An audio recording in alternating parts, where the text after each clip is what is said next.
Hi, I'm here right now with Steve McNamara and Bill Bitter, and they're going to talk a little bit about this year's game, Rack and Roll, and how you score. So how do you accumulate points this year? Well, this year's game is called Rack and Roll. The game element that we use this year is an inner tube. So we had to actually design a robot to lift an inner tube and place it on the rack that you're actually going to see in the games. Now the rack actually swings on a pendulum. So if somebody were to hit it, one of our opponents or our alliance partners, the thing's going to actually sway. So it gets pretty difficult trying to score the ringer. The way the points go this year, the first ringer is worth 2 points.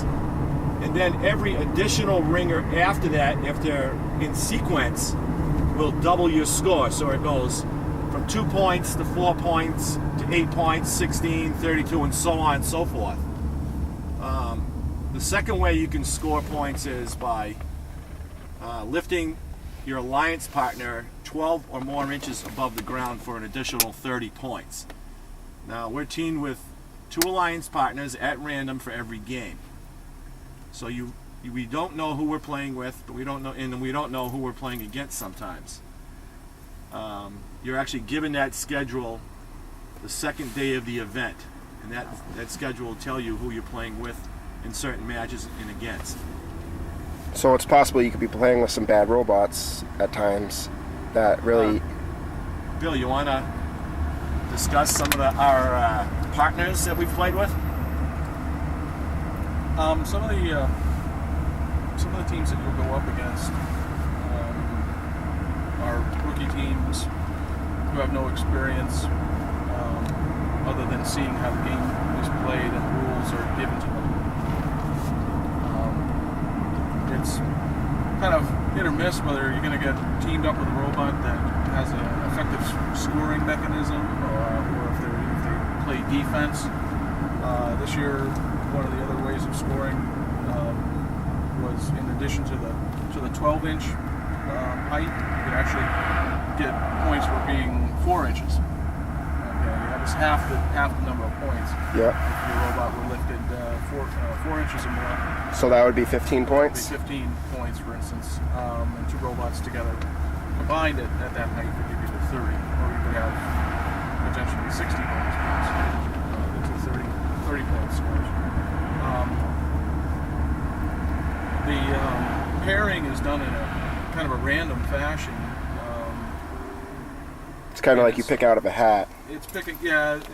It seems that way. I think maybe it's more a little elaborate than that, but the alliances are 3-on-3, and one match you'll be playing with 2 alliance partners, and the next time you go up against them, you're playing against them. They're not on your team, but you're actually on the other side of the field playing against them. So they try to randomize the number of teams there. They're usually depending on the size of the regional event, either in the high 40s, like 48 teams, 50 teams, 52, 54, I think is about the biggest they can accommodate. You play anywhere from 8 to 10 qualifying matches, and after this random event where you're playing with these teams, that again, some are good, some are not. If you happen to be paired up with a couple of good alliances, you got some luck on your side. You have a better win to loss ratio. Say play 8 matches, you go 4-4.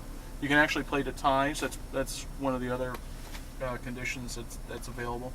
We didn't even touch on the fact that if you don't play cleanly, there's lots of ways you can be penalized. Steve, you want to talk about penalties and what goes on with that? Yeah, you're going to see in one of our videos when we were in the quarterfinals, the first match in the quarterfinals, we actually won that match. But our alliance partner was out of bounds during the match, and we got a 20-point penalty.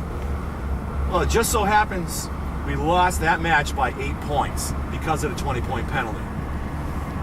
And in the finals, it's double elimination.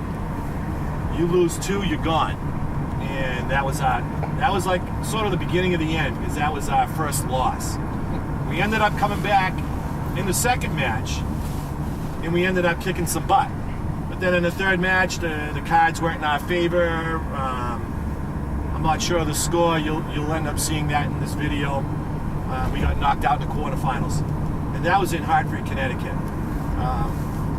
We seem to be getting knocked out in the quarterfinals all along. After all the qualifying matches, we usually rank very high. But when you get into the finals, luck has an awful lot to do with it. Who you're partnered with and who you just happen to be going up against. You could be going up against 3 very hot robots or 3 very cold robots. So it's sort of like any other sport. Luck has a lot to do with it. You'll see robots that occasionally there'll be a high-scoring robot and they'll be heavily defended by the opposite alliance, and just about in any event that we've ever seen, somebody gets upended. It's a contact sport, and the robots do clash. And if you manage to hit one just the right way, they can't be toppled.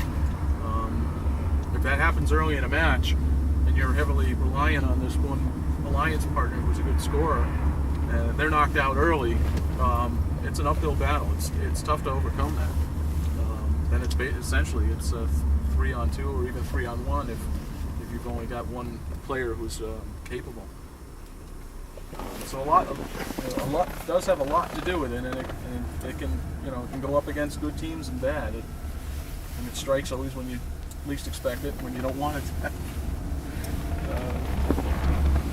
Now, this is our 7th year, and we're actually coming back from Boston University right now. We went down to watch the Boston regional event. We're all done our regional season. We just competed twice, once in Manchester, which we got knocked out in the quarterfinals, and one in Hartford, Connecticut last weekend. And again, we got knocked out in the quarterfinals. Maybe we should. One question we've received a lot is, when do you build your robots? Do you use the same robot every year, or how does this thing run? This being our 7th year, Bill, can you tell us how we actually go about getting the game and coming up with an idea for a robot? Yeah, it's the first weekend in January, first Saturday in the month of January.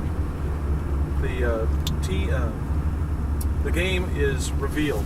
It's kept secret. It's very hush hush. What the game is all about, and it's different every single year. As far as what the goals are, what the field's going to look like, what the objective is, what the game pieces are that you have to manipulate to score points.